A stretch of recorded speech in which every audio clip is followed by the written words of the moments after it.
Hey guys, thanks for joining us today on this session of the CarCareCONNECT Digital Hangout. Today we have a special episode. We're going to go over Google Analytics. So Google Analytics is a free service offered by Google, and it will help you generate real-time statistics about your website's traffic, sources, and overall performance. So at CarCareCONNECT, we love Google Analytics because it's free, for one, but it also generates highly accurate information about your website across lots of traffic sources, from ads to videos to social, to where visitors are located, and it makes it really easy to optimize your website and to overall just understand how your website and web marketing is performing. So let's go over some of the features. Google Analytics is awesome because it offers the most relevant reporting to help you understand your website and how it's performing. Keep in mind that if you are using some other tools to do the same thing, like SEMrush or Raven Tools, and there are others, that a lot of these tools pull from data from Google Analytics anyway. So Google Analytics is really just one of the best and most reliable ways to get data about your website. So some of the best features are real-time reporting. This is a way that you can see if a particular ad, Facebook status, or tweet that you did is working for you that day. You can look at in-page analytics. This is important and allows you to see how specific users are interacting with your website when they go to it. And another feature is your site speed analysis. This is a great way that you can see your load times across your site. You can fix slow pages to improve your search rank when you monitor this. It's basically another way you can pinpoint any technical issues that are giving you a slow load speed, because a healthy website has a fast loading time. So, besides being free, Google Analytics is also easy to install. So all you have to do is add a JavaScript to your HTML code. Your website provider should have already done this for you. And any good website provider will include Google Analytics or some type of other analytics tracker if they're worth the money. So once you're in Google Analytics, you can create a dashboard based off the most interesting data that you want to see, basically relevant to your website. It'll create a personalized dashboard so you always see these performance indicators when you log in. So at CarCareCONNECT, we like to create a dashboard for each of our clients just based off some really important metrics that we found over the years. So let's start by going over those. The first is visits. This is basically your keystone for Google Analytics and for monitoring web traffic. This is basically just determined by when a single user visits your website within a given time frame.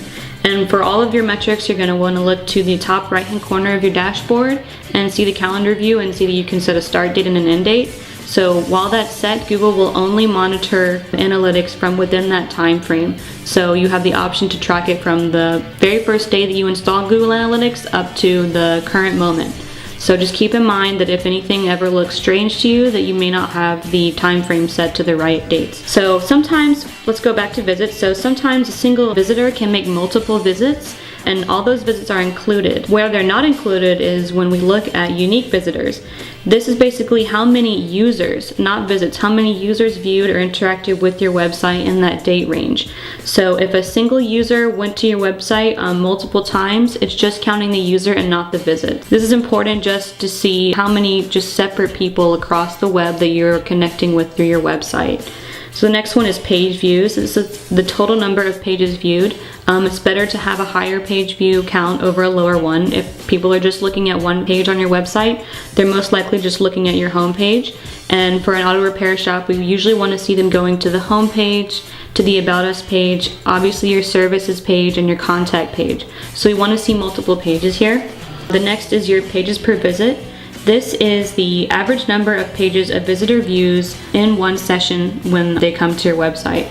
So we want to look at total page views and see that it's a higher number across all visits to your website, but the pages per visit is really just telling us what's the typical behavior for one visitor to your website. So keep that in mind.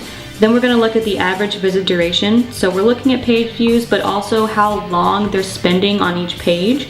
So the average visit duration is the total time that they're on your website in one visit. So we don't want to just see them coming on and looking at your website for only 10 seconds, because people can't get a lot of information for that. We want to see that they're on for maybe a minute or more, browsing, reading about you, just getting the essential information that they know, and usually more than a minute is what we need to get that data. It's not uncommon for it to be less than that for some users, especially if they just want to check up on something real quick, but again, that's not the average.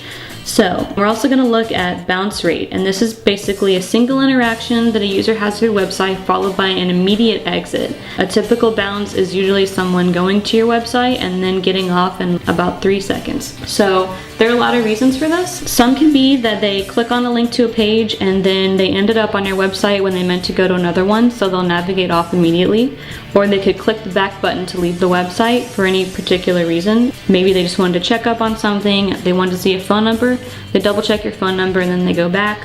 Or maybe they intentionally or accidentally close a tab or window of the website. These are all just reasons that can account for your bounce rate. Also, just keep in mind as a website owner that bounce rates are unavoidable and that every website in the world has a bounce rate which might seem pretty high, especially for businesses. A bounce rate of about 50% is definitely an average across the industry. So if we see anything that's a lot higher than 50%, then we might start to investigate things a little bit, but it's definitely normal to have a bounce rate of within that range. So let's move on to our percent of new visits. So this means that in your total visits, we want to track how many of those people your website has never seen before. So these are people for you as a business owner who are potential new customers. And then especially if you're a local business like many auto shops are, you can track the visits by city. So this is basically where your visitors are coming from by specific location when they are actually visiting your website. So if you're in a major metropolitan area, you want to make sure that you're actually getting most of your visitors from that metropolitan area. If you're in the suburbs and you're maybe targeting a group of suburbs, you want to make sure that your traffic is coming from the places you intend to target. And let's say you're trying to create a new ad campaign to another local area, you just want to make sure that you can track to make sure it's effective. You can also look at our visits by traffic type. This is where the traffic is specifically going from while it's on the web. So if it's through an organic search, if it's direct traffic, if it's referral traffic, or from something like email marketing. So your organic traffic means your search, basically a search engine results page. So that means someone searched for auto repair and they found your shop's website basically on that results page. That's organic traffic. Direct traffic is basically someone going into their address bar and typing in the exact address of your website. This could be you, this could be your existing customers who already know your website, this could be your employees, etc. Direct traffic is common, but we want to see more organic, and we also like to see referral traffic. Referral is basically a link to your website on another website. So this is basically a good element of good SEO for a business website, and it is also important for backlinking and just healthy traffic. So we want to make sure that if you're an auto repair shop using web marketing, that you have the link to your website posted on other pages like your Yelp listing. If you have a Facebook for Business page, it should be on there. It should be on your Google Plus page, and then any business directories or local directories that you're listing your shop's information on, just make sure that you're listing your website there as well. And then we also look at page views and unique page views. These are basically the most viewed pages on your website. So obviously the home page is going to be one, and usually your services and contact pages. So just keep that in mind, that these are the most popular pages for visitors. So make sure that you're always keeping the information up to date, making sure it looks great, making sure it's loading fast, and making sure it's optimized for SEO. And that's about it. So thanks for staying tuned with us today on Digital Hangout. We hope you've enjoyed this explanation of Google Analytics. For more great web and marketing tips, you can visit www.CarCareConnect.com or call 1-800-591-8675 to talk to one of our marketing specialists about our advanced web marketing features. Napa Auto Care members, be sure to fill out your shop's listing on the members site and sign up for official updates with your email address. You can also check out our own blog at www.CarCareConnect.com/blog. See you guys next time.